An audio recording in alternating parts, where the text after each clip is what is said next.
Hello guys, कैसे हैं आप लोग। मैं हूं रिक्की और हमारे यूट्यूब चैनल निर्मला निर्वाण क्लासेस में आप सभी का हार्दिक स्वागत है। आइए हम लोग देखे थे आगे अगले वीडियो में देखे थे हम लोगों ने राजतरंगिणी के बारे में, जिसका राइटर कल्हण था, और पाणिनि अष्टाध्यायी के बारे में भी देख चुके थे। और आज का जो आगे है तो हम लोग पढ़ रहे थे इतिहास के स्रोतों के बारे में, तो प्राचीन इतिहास के सोर्स के बारे में। तो आज जो है उनमें जो जितनी पुस्तकें लिखी गई है उनके कुछ राइटर हैं, उनके बारे में है, वो कहाँ से थे, वो राइटर कहाँ से बिलोंग करते थे, इन चीज़ों के बारे में है। तो आइए शुरू करते हैं बिना लेट किए हुए। क्या है विदेशी यात्री कौन कहाँ से हैं। इसमें इस जो है विदेशी यात्री जो आए थे भारत, सब ने कुछ न कुछ लिखा है भारत के बारे में, कुछ न कुछ कहा है। तो उन्हीं के बारे में देखेंगे, उनका स्टडी करेंगे किसने क्या क्या कहा है। ठीक है, तो पहले देखिए यूनानी रोमन लेखक। जो रोमन लेखक है वो यहाँ है, यहाँ पर हमारे चीनी लेखक हैं, यहाँ अरबी लेखक हैं और यहाँ अन्य लेखक हैं जिनके बारे में के भी ढंग से पता नहीं है। तो यूनानी लेखक में कौन कौन है देखिए, टेसियस, हेरोडोटस। हेरोडोटस को जानते होंगे, फादर ऑफ हिस्ट्री, इतिहास का पिता। Herodotus, Nearchus, Onesicritus, Aristobulus, Megasthenes, Daimachus, Dionysius, Ptolemy और प्लिनी, ये सारे यूनानी लेखक हैं। और फिर चीनी लेखक देखिए कौन है, फाहियान है ना, सनयुगन, हुएनसांग और इत्सिंग, ये सारे चीनी लेखक हैं। अरबी लेखक हैं अलबरूनी और इब्न बतूता, और अन्य लेखक में तारकनाथ और मार्को पोलो है। तो इस तरह करके हम लोग सब एक एक करके सारे के बारे में पढ़ेंगे, सारा का स्टडी होगा कि इन्होंने जो इतिहास में, प्राचीन भारत के इतिहास के सोर्स में इन लोगों की पुस्तकों ने जो मदद की है वो बेहतरीन है, उसी के बेस पर लिखा गया है। तो उन चीज़ों को जानना भी बहुत जरूरी है। तो आइए सबसे पहले शुरू करते हैं। ये जो यूनानी लेखक हैं 8-10 गो है, और इसमें चीनी 4 है, अरबी 2 गो है और अन्य लेखक भी 2 है। तो टेसियस से स्टार्ट करते हैं, यूनानी रोमन लेखक हैं। तो आपको यह भी ध्यान रखना है कि ऑस्टेबुलस क्या है, तो एक यूनानी लेखक है। डाइमेकस क्या है, यूनानी लेखक है। इतिहास के पिता जो हेरोडोटस है वो कौन है, वो एक यूनानी रोमन लेखक है, यूनान के हैं। तो ऐसे करके साथ, इसलिए हमने बॉक्स में कर दिया ताकि समझने में आसानी हो कौन कहाँ के हैं। ठीक है, तो आइए शुरू करते हैं। सबसे पहले है टेसियस। टेसियस के बारे में पढ़ते हैं। टेसियस के बारे में यहाँ है टेसियस, देखिए यहाँ से पॉइंट स्टार्ट होता है हमारा। यह ईरान का राजवैद्य था। टेसियस जो है ये क्या था, ईरान का एक राजवैद्य था। टेसियस ईरान का राजवैद्य था। बस एक ही पॉइंट है इसमें टेसियस के बारे में कि ये क्या था, ईरान का एक राजवैद्य था। ठीक है, आगे बढ़ते हैं। हेरोडोटस, अगला है Herodotus. Herodotus father of history, इतिहास के पिता। तो हेरोडोटस को इतिहास का पिता कहा जाता है ना, हेरोडोटस को इतिहास का पिता कहा जाता है, जानते हैं आप लोग। अब आगे बढ़ते हैं। फादर ऑफ हिस्ट्री, इतिहास का पिता कौन है, हेरोडोटस। ठीक है, हेरोडोटस ने अपनी पुस्तक हिस्टोरिका, हेरोडोटस की एक पुस्तक है जिसका नाम क्या है, हिस्टोरिका। तो हेरोडोटस ने अपनी पुस्तक हिस्टोरिका में 5वीं शताब्दी ईसा पूर्व के भारत और फारस के संबंध का वर्णन किया है। देखिए मित्र, यह जो हेरोडोटस की पुस्तक है हिस्टोरिका, हेरोडोटस की पुस्तक है हिस्टोरिका। तो हिस्टोरिका में जो है हेरोडोटस ने 5वीं शताब्दी ईसा पूर्व, आप समझिए कितना समय पहले का है ये। क्यों नहीं कहेगा, इस आदमी को इतिहास का पिता कहने में क्या गलत है ना। इस हेरोडोटस ने अपनी पुस्तक हिस्टोरिका में 5वीं शताब्दी ईसा पूर्व के भारत फारस संबंध, भारत और फारस के बीच जो संबंध है, संबंध का वर्णन किया गया। किस पुस्तक में, हिस्टोरिका में, है ना, हिस्टोरिका। और ये पुस्तक किसकी है, तो ये पुस्तक है हेरोडोटस की, हेरोडोटस की पुस्तक हिस्टोरिका। ठीक है, आगे देखते हैं, ये पॉइंट हो गया। अब देखिए, अब इसके बाद कौन है, निरियाकस। निरियाकस देखिए यहाँ, निरियाकस कहाँ है, तो हाँ ये था निरियाकस यहाँ। देखिए अगला पॉइंट ये तो हो गया। यहाँ देखिए क्या कह रहा है, सिकंदर के साथ आने वाले लेखकों में, सिकंदर का नाम तो आप लोग जानते ही हैं।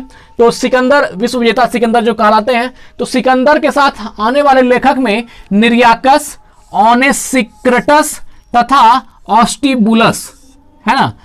एक भी स्पेलिंग मिस नहीं है, आप ध्यान से देखिए। सिकंदर के साथ आने वाले में कौन कौन है, निरियाकस, ओनेसिक्रटस, ऑस्टिबुलस। तो ये सारे लेखक सिकंदर के साथ आए थे कि विवरण अधिक प्रामाणिक एवं विश्वसनीय है।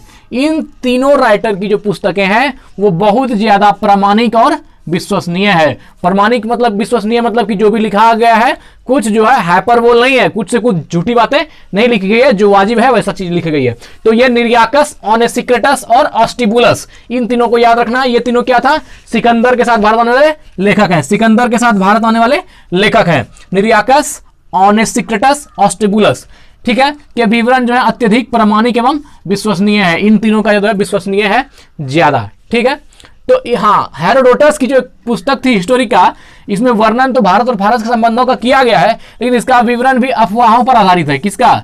ये हेरोडोटस की जो पुस्तक है हिस्टोरिका, इसमें जो भारत और फारस के संबंध का जो वर्णन दिखाया गया मित्र, तो इसमें जो है ना क्या कर रहा है, विवरण में अफवाह भी बहुत ज्यादा है, ये अफवाह पर आधारित है, इसलिए उतना ज्यादा अफवाहों के कारण इसको उतना महत्ता नहीं मिली। लेकिन सिकंदर के साथ आने वाले जो यात्री थे निरियाकस, ऑनेसिक्रिटस और ऑस्टिबुलस, इसके विवरण को अत्यधिक प्रामाणिक और विश्वसनीय माना गया है। इसके बेस पर इतिहास में बहुत सारी चीजें लिखी गई है। आगे बढ़ते हैं। अब है ये हो गया हेरोडोटस, निरियाकस, ऑनेक्रिस्टस, ऑस्टिबुलस। अब है मेगास्थनीज। मेगास्थनीज को देखते हैं। देखिए यहां मेगास्थनीज सेल्यूकस निकेटर का राजदूत था।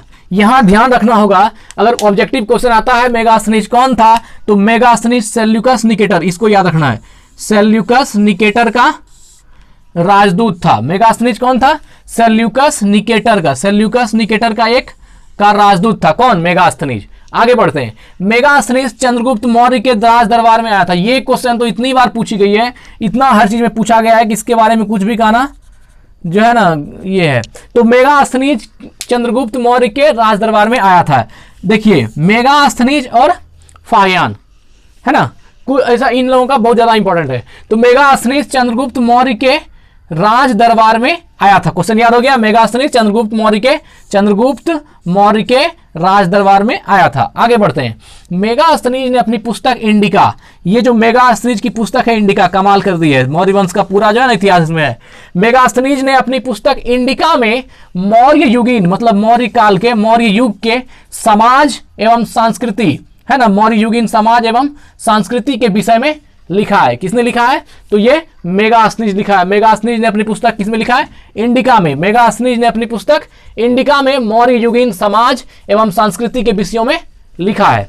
ठीक, आगे बढ़ते हैं। अब है डाइमेकस। यहां देखिए मेगास्थनीज हो गया, डाइमेकस। तो डाइमेकस क्या है? डाइमेकस सीरियन नरेश अंतियोकस का राजदूत था। देखिए ये जो डाइमेकस है मित्र, ये सीरियन मतलब सीरिया का है ना। डाइमेकस सीरियन नरेश, क्या नाम था उसका? अंतियोकस। इसको याद रखना है। डाइमेकस सीरियन नरेश अंतियोकस का राजदूत था। अब देखिए डाइमेकस बिंदुसार के राज दरबार में आया था। मोस्ट इंपॉर्टेंट क्वेश्चन है, यहां पर आपको पूछा जा सकता है कि डाइमेकस जो है किसके राज दरबार में भारत आया था? तो ये बिंदुसार के समय का। सोचिए ये कितना पुराना, बिंदुसार के समय में जो है ये भारत आ चुका था, है ना। डाइमेकस बिंदुसार के राज दरबार में आया था। तो याद रखना है डाइमेकस बिंदुसार के राज दरबार में, और ये मेगास्थनीज चंद्रगुप्त मौर्य के राज दरबार में, है ना। चलिए डाइमेकस का विवरण भी मौर्य युग से संबंधित है। स्वाभाविक है, जब बिंदुसार आ गया, चंद्रगुप्त आ गया, तो मौर्य वंश तो होना स्वाभाविक है। तो डाइमेकस का विवरण भी मौर्य युग से संबंधित है। तो मौर्यकालीन समय में ही बिंदुसार थे, तो डाइमेकस का विवरण भी मौर्य युग से संबंधित है। अब देखिए डाइमेकस हो गया। अब कौन है? डायोनिसियस, है ना। डायोनिसियस, आते हैं डायोनिसियस पर। यहां देखिए डायोनिसियस यहां है मित्र। देखिए डायोनिसियस मिस्र नरेश टॉलमी फिलेडेल्फस का राजदूत था। याद रखना है, ये जो टॉलमी फिलेडेल्फस है ना, डायोनिसियस कौन था? डायोनिसियस मिस्र का नरेश, मिस्र का राजा है। तो मिस्र के राजा का नाम क्या है? टॉलमी फिलेडेल्फस। टॉलमी फिलेडेल्फस का राजदूत था। कौन? तो डायोनिसियस। डायोनिसियस किसका राजदूत था? तो डायोनिसियस जो है मिस्र के नरेश टॉलमी फिलेडेल्फस, टॉलमी फिलेडेल्फस का राजदूत था। अब आगे बढ़ते हैं। डायोनिसियस अशोक के राज दरबार में आया था। देखिए डायोनिसियस किसके दरबार में आया था? तो राजा अशोक, सम्राट अशोक जो बोलते हैं, तो डायोनिसियस अशोक के राज दरबार में आया था। तो देखिए ऑब्जेक्टिव क्वेश्चन बनता है ना, डाइमेकस बिंदुसार के दरबार में, मेगास्थनीज चंद्रगुप्त मौर्य के दरबार में, और डायोनिसियस जो है अशोक के दरबार में आया था। ठीक, अब देखिए डायोनिसियस हो गया। अब है टॉलमी। कौन है? टॉलमी। टॉलमी को देखिए क्या है? टॉलमी यहां है। देखिए टॉलमी ने दूसरी शताब्दी में भारत का भूगोल नामक पुस्तक लिखी। तो टॉलमी की पुस्तक क्या नाम है? भारत का भूगोल। याद रखना है, टॉलमी की पुस्तक का नाम क्या है? भारत का भूगोल। और ये कब लिखी गई है? दूसरी शताब्दी में, है ना। टॉलमी ने दूसरी शताब्दी में भारत का भूगोल नामक पुस्तक लिखी। ये था टॉलमी के बारे में। अब है प्लिनी। लास्ट में क्या है 10 में? यहां 10 नंबर में प्लिनी, प्लिनी देखिए यहां पर है, प्लिनी